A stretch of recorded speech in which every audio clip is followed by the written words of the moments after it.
Hello and a hearty welcome. You don't see the world as it is, but in the way your brain processes it. For example, what you see, feel and hear and what happens outside of your body are two different things. Your brain is processing and interpreting the available information. Let's find out what that means in terms of healthy eating or exercising in today's video. Or to put it another way, why is it difficult for you to eat healthily and to stand up towards your inner voice? My name is Dominika Hanschk, and let's start with an example. I'm often asked, why do I have cravings for chips and chocolate? Actually, shouldn't nature ensure that I prefer the foods that are good, healthy for me? Well, for one thing, of course, habits play a major role here. What you like to eat, you prefer.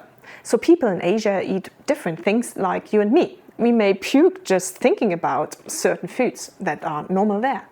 On the other hand, the things we label as unhealthy are often high in sugar, fat and energy. What we call healthy, on the other hand, is the opposite. Relatively low in energy but full of nutrients. We have to eat a lot to get full, to feel satisfied. At first glance, nature seems to be making a mistake here. But that's not the case. Rats, mice and the likes also love fast food. If you provide them with chips or greasy salami instead of a normal healthy diet, then the normal food is completely ignored. The mice literally kill themselves with food. So why is that?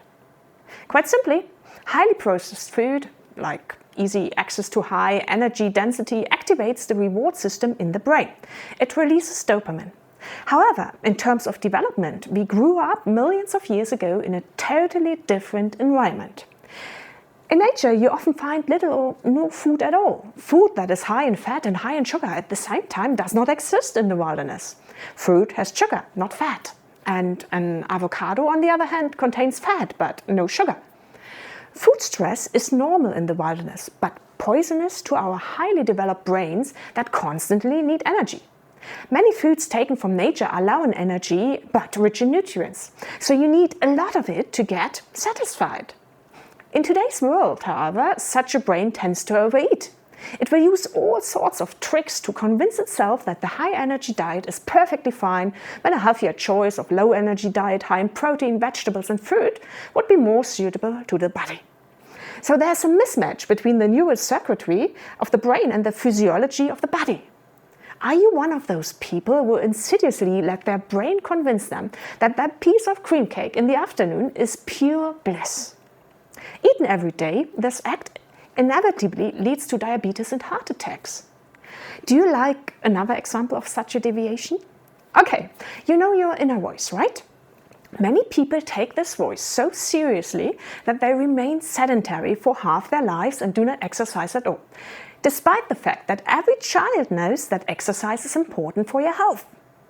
In the past, humans, like any other animal, had to move a lot. They had no choice. Finding food required movement. This means that nature has anchored a natural mechanism in you that will use every opportunity to conserve your energy reserves and rest. This makes sense. Think about it.